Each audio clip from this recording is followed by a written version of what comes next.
How often are you focusing on calming down your patient's symptoms before you start a treatment?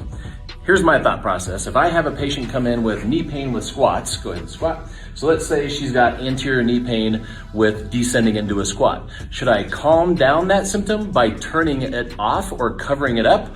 Or should I try to get to the root cause of what's causing that problem, then have her do this? So most of the time, go ahead and squat, we're looking at things like soleus misfiring, inhibition of the vastus lateralis, possibly abductor hallucis. So if we address those and then have her do several squats, go ahead, and the pain goes away, that means I got rid of the root cause of what was causing the pain rather than covering it up with ice, heat, stim, biofreeze, tape, brace, orthotic, yada, yada, yada. So instead of trying to calm down symptoms before you treat anything, even if it's low back pain, so if she touches her toes and complains about low back pain, should I cover up her low back pain or should I assess to find the root cause and then have her do that again and see if the pain goes away, because that would tell me that I've solved the problem. So stop trying to cover up symptoms and go down the road of symptom modification and go down the road of getting to the root cause of neuromuscular facilitation